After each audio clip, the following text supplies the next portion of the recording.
Alhamdulillah, wassalatu wassalamu ala rasulillah. All praise is due to Allah, and may Allah's peace and blessings be on the last messenger of Allah. Before going into the topic, from darkness into light, I would like to thank WAMI, the organization which, when I first went to Medina, myself and a couple of their American families who in difficult times received help, which made it possible for us to continue our studies there. Because at the time when we joined the university, they had no arrangements for married students. There were only dormitories for single students on campus, and that was it. Alhamdulillah, things have changed since then. They have all kinds of dormitories for married students now off campus. So, alhamdulillah, nobody has to face what we had to face. But at that time, that was a critical point in my journey to the understanding of Islam. A critical point which Allah knows best. Had that support not been there from the WAMI office in Riyadh, understanding our situation, Allah knows whether I would have managed to continue my studies or not, because I had an obligation to a family, a wife and a child. So that is a service which cannot be forgotten, and it's also evidence of WAMI's concern for students all over the world. In most countries that I've been to, I've seen evidence of their efforts. So I would encourage students here, the students from various backgrounds, to visit the office and take benefit from it and utilize its resources to help in conveying Islam and spreading its teachings in your individual countries. Okay.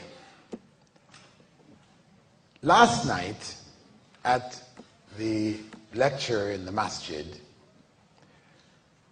a question was raised at the end which asked about my route to Islam.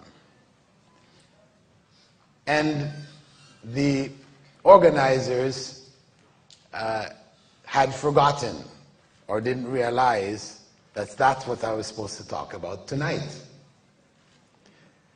And I forgot also. I did tell people that it was possible for them to hear this story as I told it in Australia about 12 years ago. It was recorded and it's on YouTube, called My Way to Islam. So it wasn't really necessary for me to go into all the details. So I told about some of the basic stages that I traveled. The early stage, as I mentioned, I was raised a nominal Christian. Not that my parents thought we should just raise him as a nominal Christian, but that was just how young people at my time, in my time, were dealing with the church. It was nominally. I moved with my family to Malaysia when I graduated from high school. So like Barack Obama, I was here. As a non-Muslim, my family had moved to Sabah, Kota Kinabalu, and I went to school there. Because I'd already finished high school in Canada. My parents had me do A-levels, prepare for A-levels through distance learning. which was really a trial, something that I just really couldn't handle. I tried, but it just wasn't working. Anyway, most of my time was spent there enjoying myself. And this is the period of time when I got deeply into the music scene. I had a group, and we were known, or I was known at that time, as the Jimi Hendrix of East Malaysia. Jimi Hendrix being my idol of the time. So I had my bass player and drummer, and we used to do concerts, etc. there in East Malaysia. After a few years, I went back to Canada.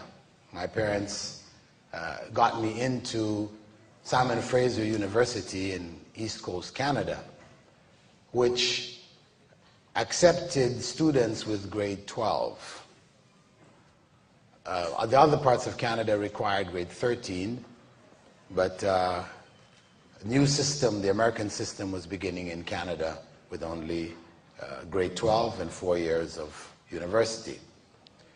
So I went to Simon Fraser University, began studying biochemistry, and while studying there as a student, still playing music,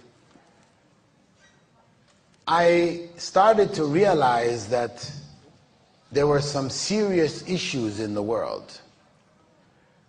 Right there in North America, I came to understand the plight of Black Americans, as well as Indian Americans, or Native Americans, what they're referred to now, American Indians. And I felt there was a need to change the situation. I wanted to make a better place, this world a better place. And what was being presented at the time at the university by the professors in sociology and psychology departments was communism. That was what was being offered. I started to read about it, and I accepted it. But during that period of time, I went back to Malaysia during the summer. And when I got back there, I found that my family, actually they told me about it, but I found this situation. My family had adopted an Indonesian boy. An Indonesian boy who, his father was dead. Being an Indonesian, though born in East Malaysia, there was no future for him in higher studies. My mother felt she wanted to help him, and the only way that she could do so, to take him back to Canada to further his education, was to adopt him. And that was already a tradition in her side of the family. She already had like 4 or 5 adopted brothers and sisters. I mean, their family was still 5 or 6 people. Her mother just used to love to help others. So she adopted him into the family. So when I went back, I met him and stayed there throughout the summer. And I noticed that sometimes when I would go into his room, he had his own room, I would go into his room, I would find him on the ground with his head on the ground. Right? And I closed the door, went back out, you know. I talked to my brother and sister. I said, what's he doing? She said, we don't know. Yeah, sometimes we came in, we found him like that too. So we were just, wondering, what's going on? What is this? But we didn't ask him, and he never said anything. What happened was, we entered into, whilst I was still there, into Ramadan. Then we noticed Mom was getting up really early in the morning, and she was preparing food for him. So what's this? Why? My brothers and sisters, they didn't know. That's how it is. Every year around this time, it seems they do this.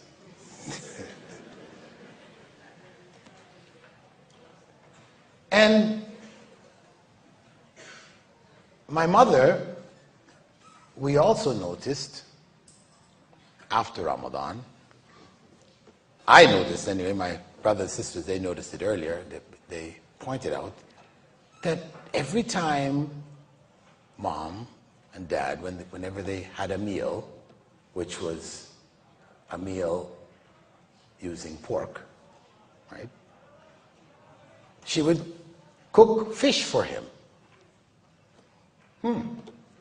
Why is that? He doesn't eat pork. Pork is a favorite food, North American food. Right? North Americans love the pig. Porky pig. Anyway, it was something strange. Couldn't figure it out. What was actually going on here?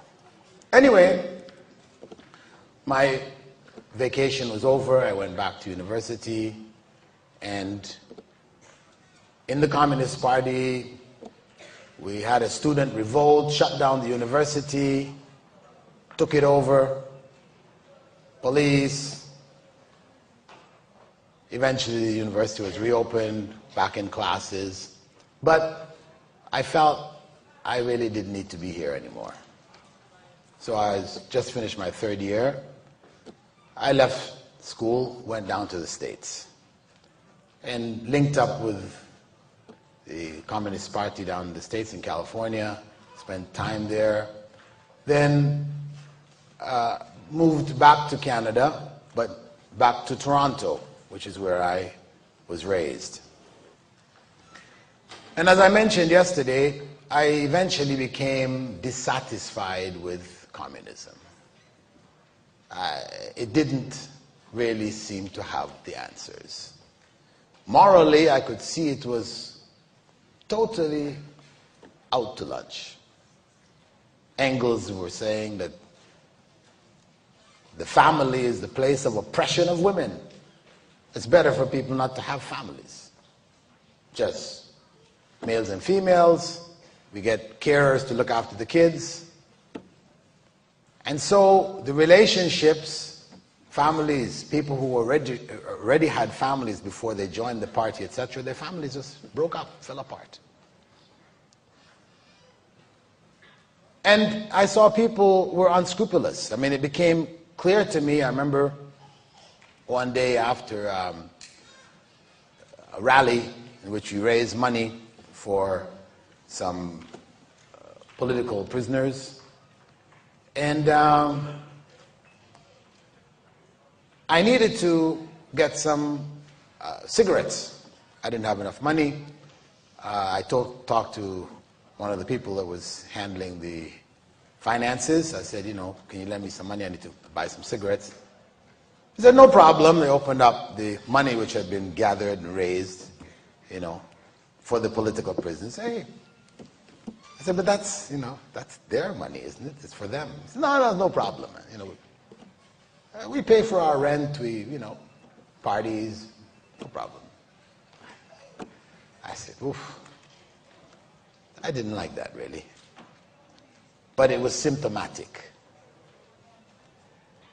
When I went back to Toronto, seeing what was happening with communism with regards to capitalism, communism was losing out. Capitalism was winning the battle, the economic world battle.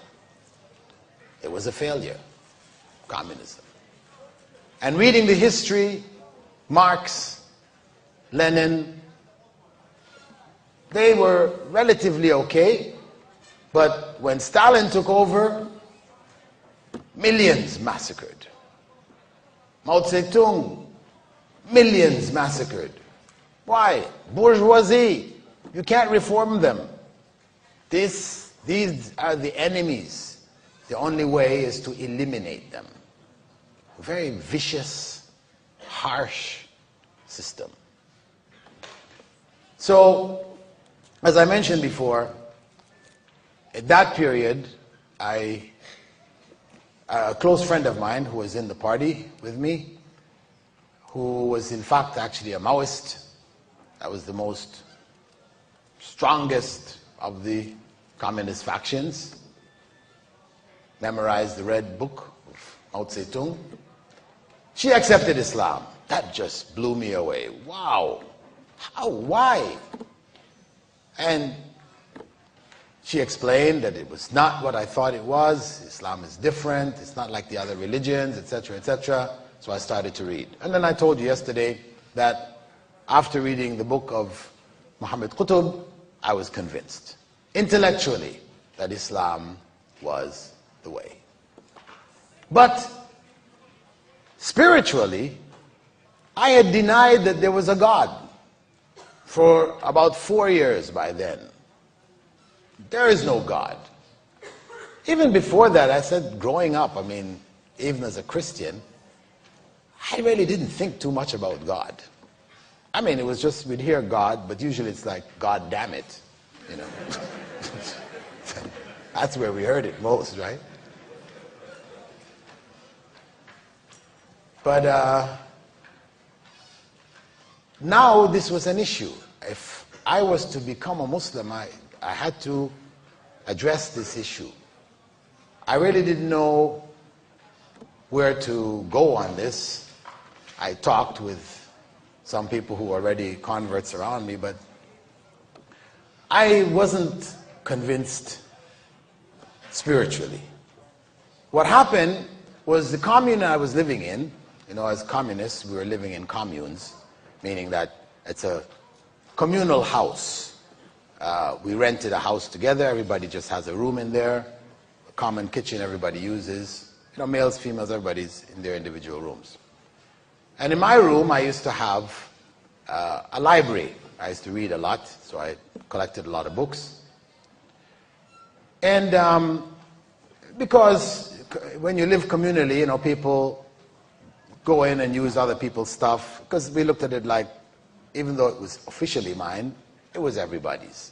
So people used to come into my room and borrow books. Or they would sit at a table and chair and eat.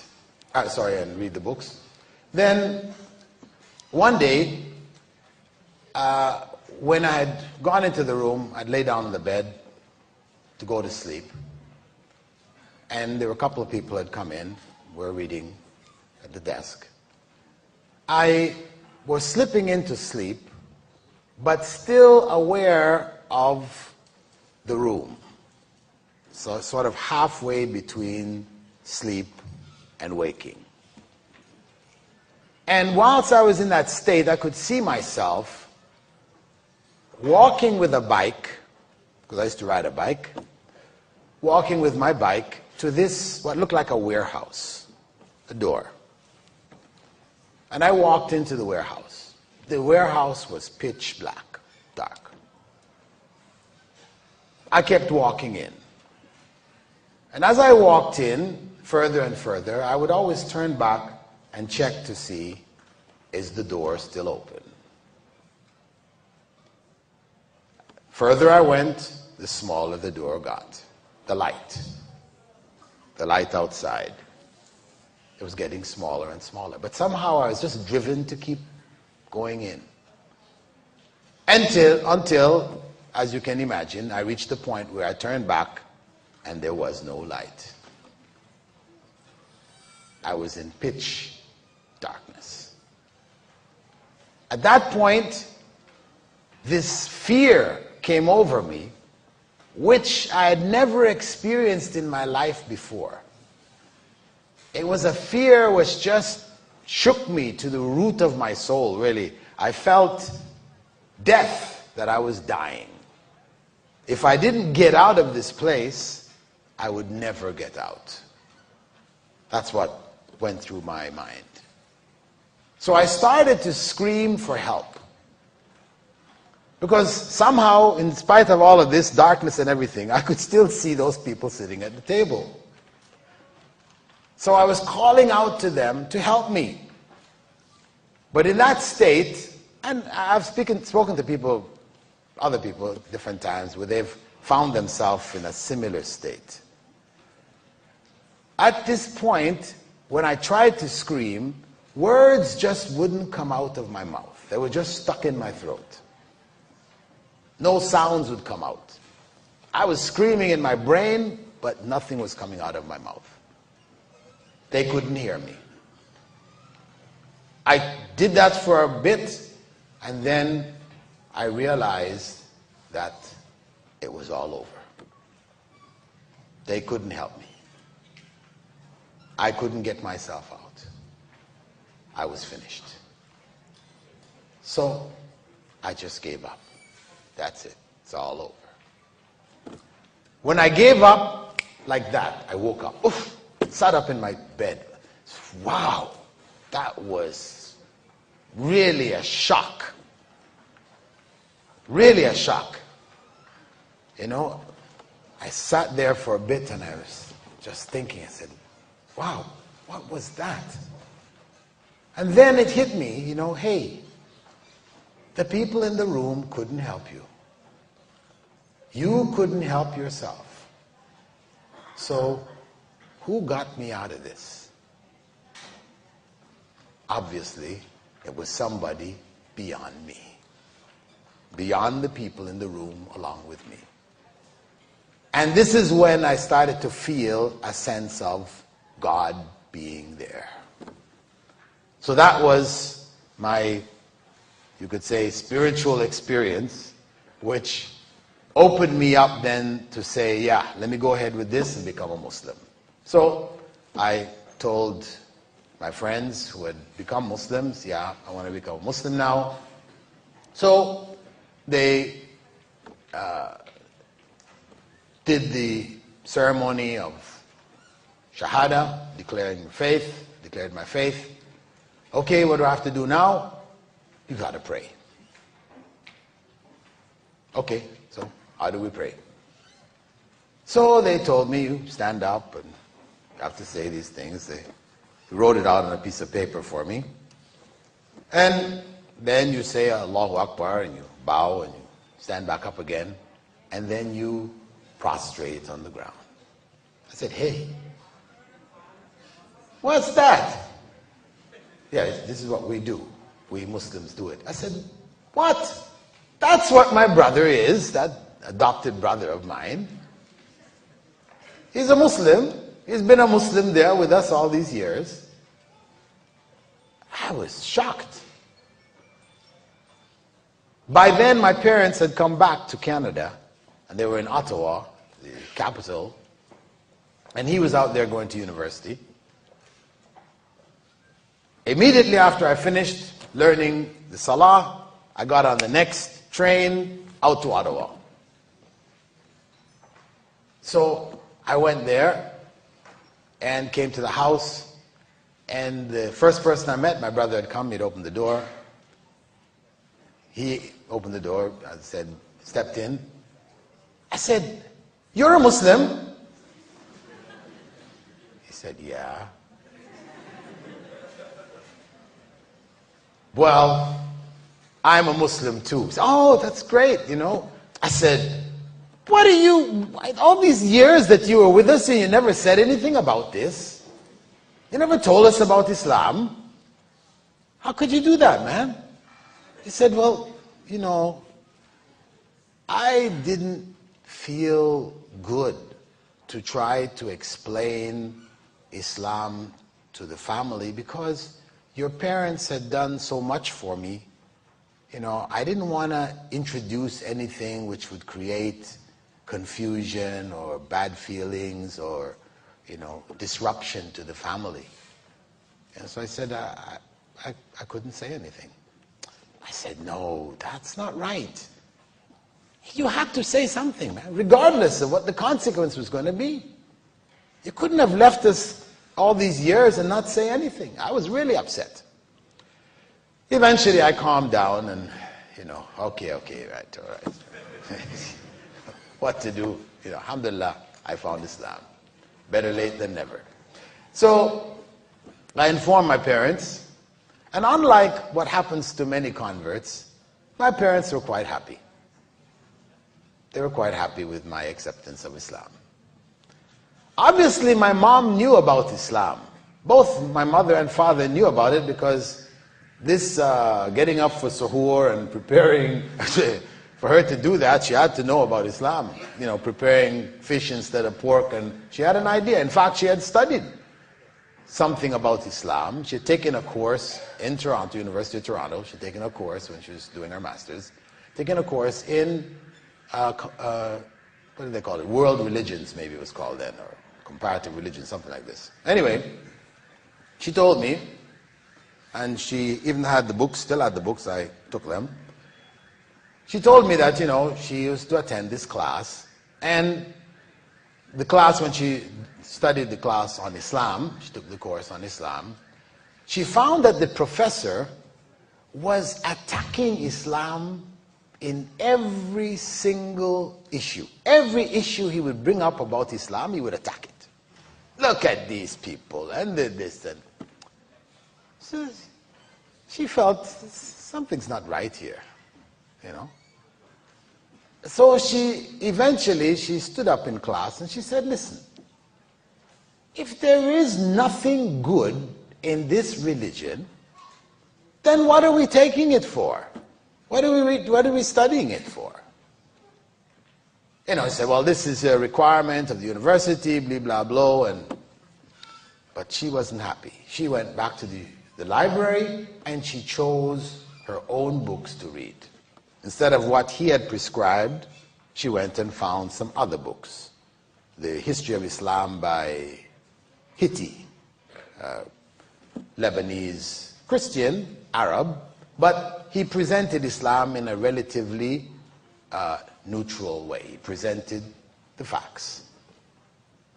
So she came to understand Islam in a different light. And she would go back into the classroom, and when the teacher was making his negative comments, she would question and raise other issues.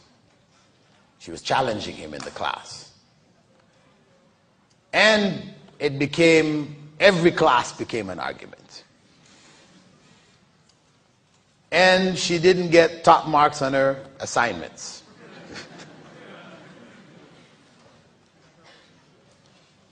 She was passed. She did pass with a B. She should have been really an A student.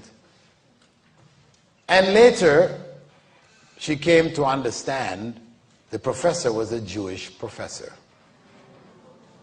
You see? He's a Jewish professor teaching Islam. Or as we say, teaching Mislam. Right? Anyway, the point is that she had this exposure, she had shared that with my father, so they had this background, this understanding. When they moved to Malaysia, they already had a background of the belief system, people, etc., etc. And they were, as I said, then accepting of me choosing to become a Muslim. Because at least now, from in case of my mother, at least now you believe in God and you're worshiping God. It's a good thing. And for my father, because he had been a socialist when in his own youth, realized the weaknesses much earlier. And we used to have arguments at the dinner table all the time. So now the arguments were over. So everything was peaceful. He was fine with it. And I was happy, family was happy with me accepting Islam. After accepting Islam, as I told you yesterday, I had gone through this experience when I started to seek knowledge of Islam. An experience which led me to conclude that the only place that I'm going to be able to get correct and accurate knowledge of Islam would be back to the sources, where Islam came from, Arabia. Let me go to Medina. I got a scholarship, I went there and began to study. So I studied, finished off my BA there in Medina, and during the course of my studies, my family moved to other parts of the world.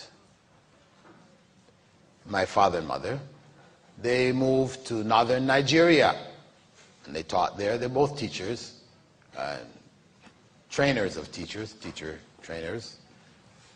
They were there for a couple of years. They went to Yemen and taught in Yemen, South Yemen. And I had seen an ad in a newspaper for a job of setting up a school. Actually, it was an English medium international school in Riyadh. And I passed the ad on to my parents, and they got the job. They went up to Riyadh and they set up an international, actually it turned out this international Islamic school. They set up the boys and girls sides. So when I finished my studies in Medina, I went out to Riyadh to do my master's. I was invited by my father to come and teach Islamic studies at the boys' side of the school. The school was known as Manar to Riyadh Schools. And that was a new challenge for me. The knowledge I had gained, I had to now translate it into the teaching media. I wasn't really a teacher. I got tips from my parents, how to organize lessons and these types of things, and I began the process of teaching. Now, during this period of time, actually, from the time I accepted Islam, I had tried to convince my parents to become Muslims. I tried, talked to them, tried to do whatever research I could in Christianity, etc. During this period, my father told me, actually, from the time I was 14 years old, I stopped believing that Jesus was God. His father was a minister in the church, Presbyterian minister. So he was raised in that religious environment. But when he went to school, did a little bit of study of logic, he concluded that Jesus could not possibly have been God. So he, from that point onwards, from the time he was 14, he only prayed to God alone, who was known as God the Father. His brothers and sisters used to call him the atheist, because for them, if you didn't believe Jesus was God, then you don't believe in God. So he had carried that all the way along. And then I understood why he never used to go to church. My mom used to go and take us kids, but Dad never used to go. So that was where that was coming from. Anyway, so he was pretty close, and so I tried to work on him, but it didn't work. Whatever I tried, discussions, etc., they said, Islam is a good religion, we can appreciate it, we respect it. Most of our best friends are Muslims. That's enough for us. Okay, they're happy. So that's how things continued.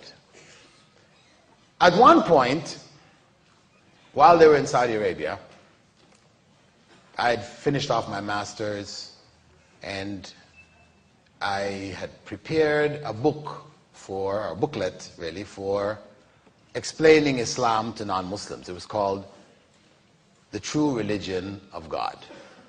I'd given it as a lecture in a football field of Filipinos, and after the lecture, about 20 of them accepted Islam, and I transcribed the lecture and wrote it up as a booklet, and it was printed, tens of thousands, translated to different languages, and became one of the most popular books in Saudi Arabia for dawah.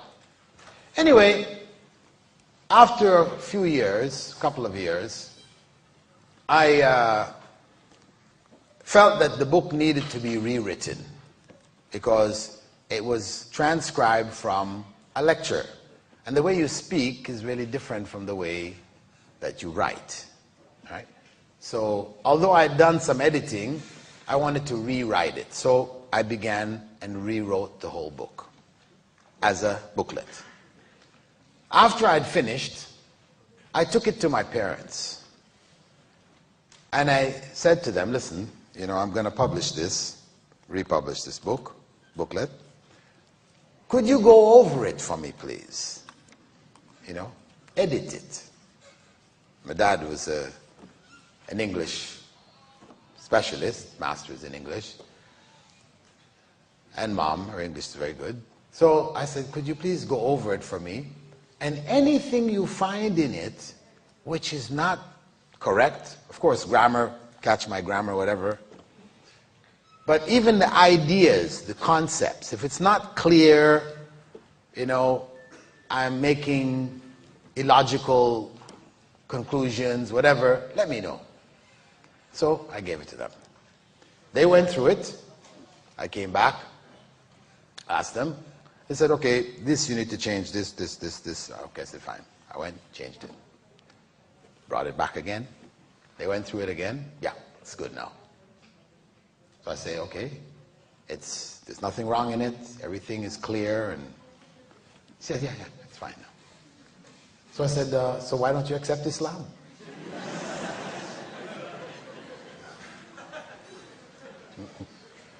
They smiled. Said, okay, give us a Quran. So I gave them a Quran to read. Another year passed, and they went back to Canada. And at that point, I went to the UAE.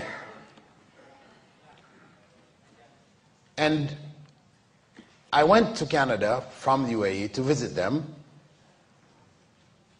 And about the day after I got there, my mother came to me and said, I want to accept Islam. I said, Alhamdulillah. She said, listen, don't tell your father. I want him to make his own decision, right? To decide for himself. The next morning, he came to me and said, I want to accept Islam. So that was the high point in my life, because having given da'wah, I told you about it yesterday, we were in the eastern province, 3,000 troops accept Islam, people accepted Islam all around us, and then my own parents, it's tough.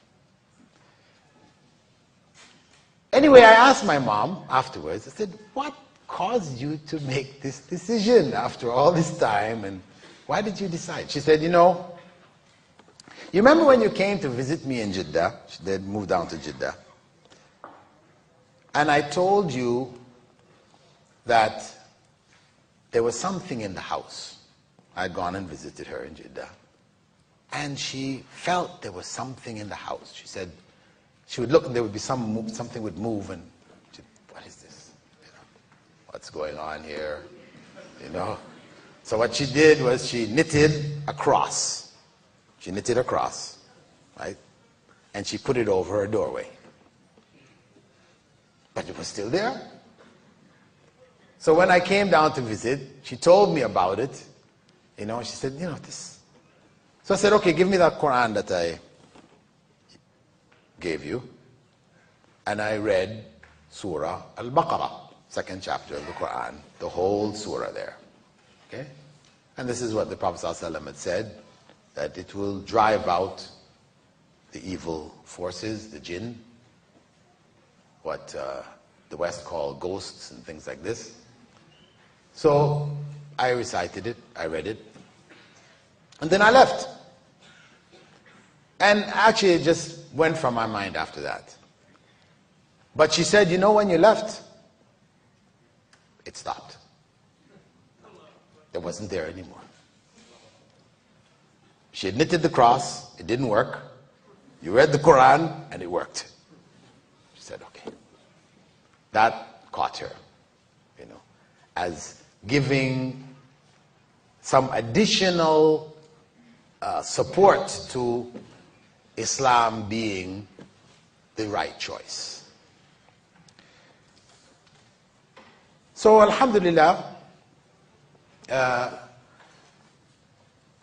that, as I mentioned to you, was the high point in my life at that time, parents accepting Islam.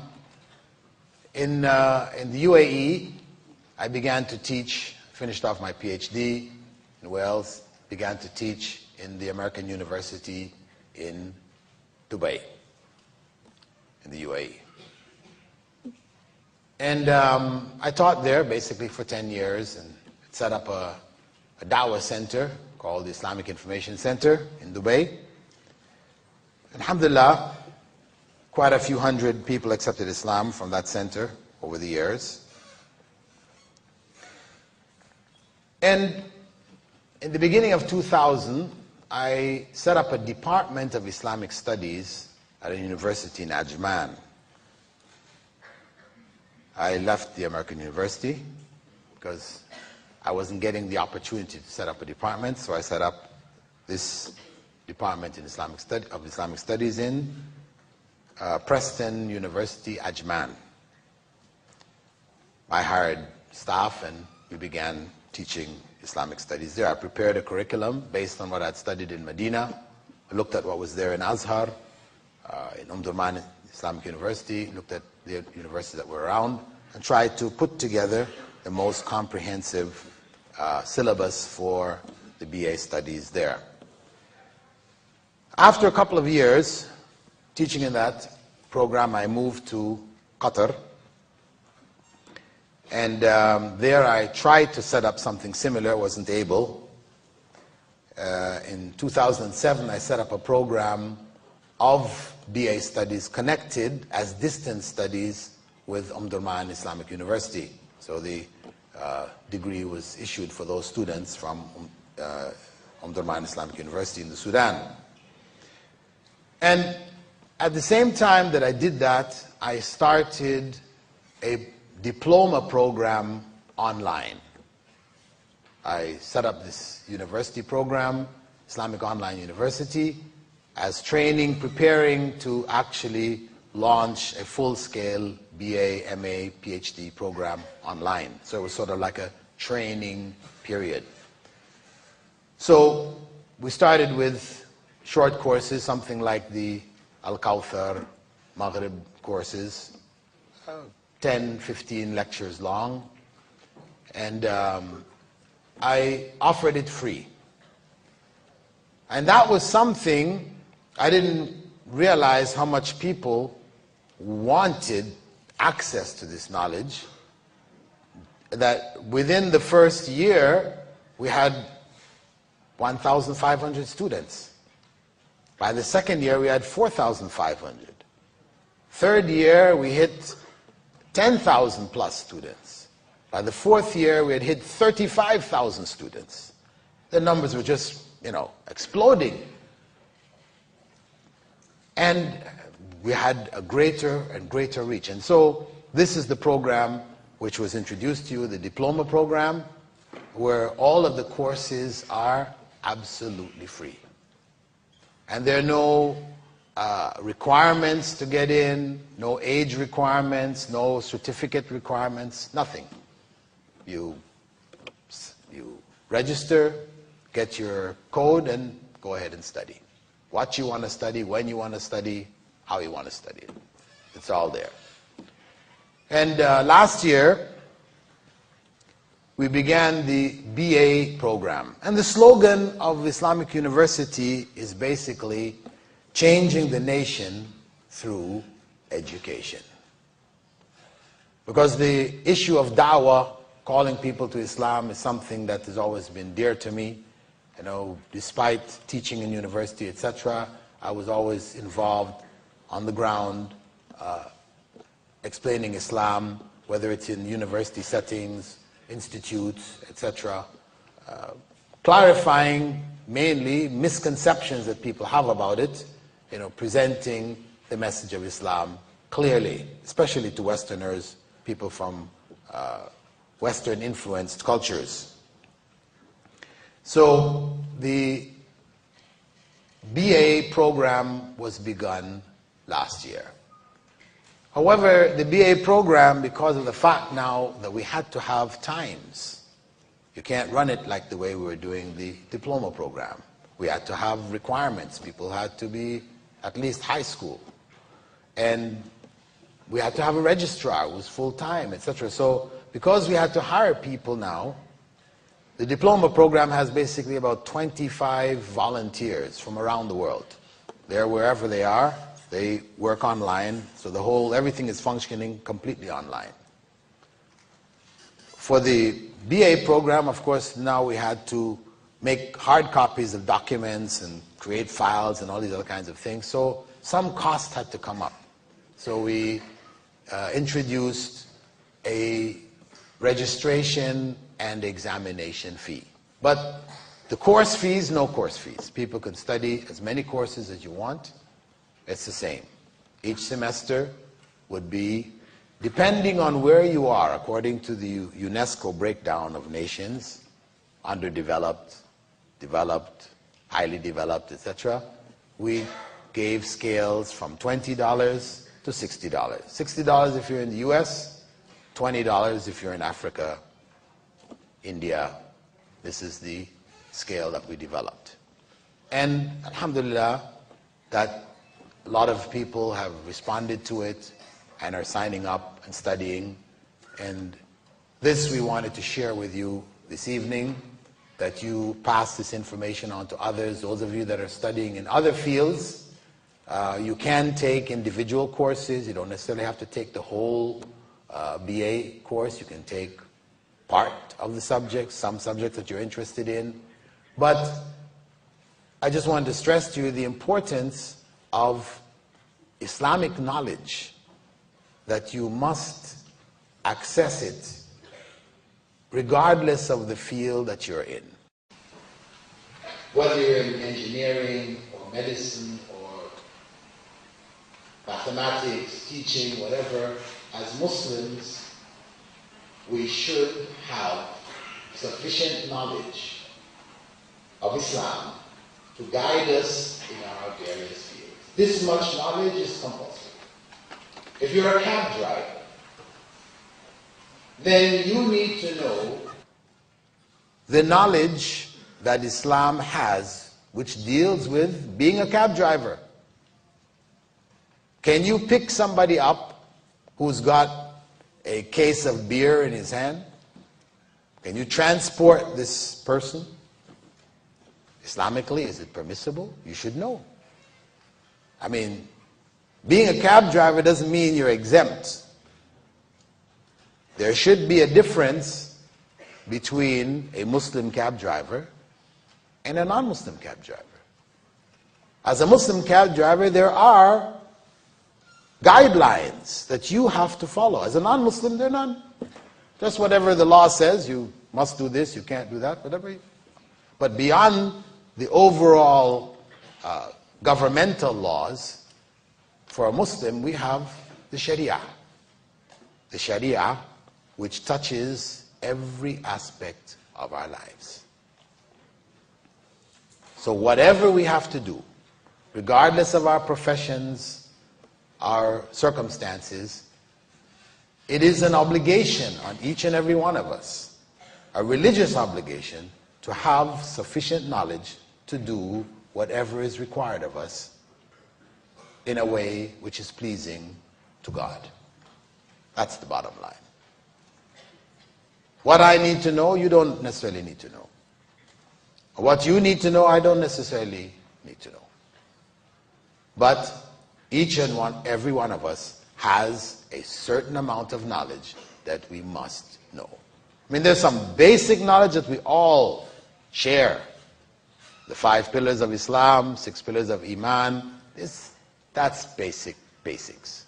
But beyond that, in terms of how we live our lives, then there are various areas of knowledge which we must access in order to live our lives correctly, according to the instruction of Allah subhanahu wa ta'ala in the Quran, when He said, قُلْ إِنَّ صَلَاتِي وَنُسُكِي وَمَحْيَايَ وَمَمَاتِي لِلَّهِ رَبِّ الْعَالَمِينَ. Say, indeed my prayers, my fasting, my living, and my dying are for Allah, the Lord of all the worlds. For our lives to be truly for Allah, we must follow the Sharia.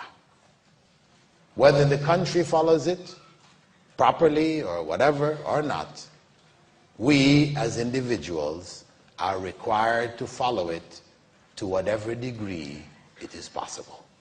We can't say, well, no, the government doesn't do it. They don't insist. It's their fault if they're not applying it. No, that's not acceptable. As much as you are able to do without breaking what is considered to be the law, then you, as an individual, will have to answer before God whether you obeyed Him in this life or not. So, that was my journey, and this is my mission, and I hope, inshallah, that many of you would share in this, whether by joining the university programs, the free ones or the BA ones, or at least passing that information on to others who may benefit if you can't. So, I think we've come around now to question and answer time.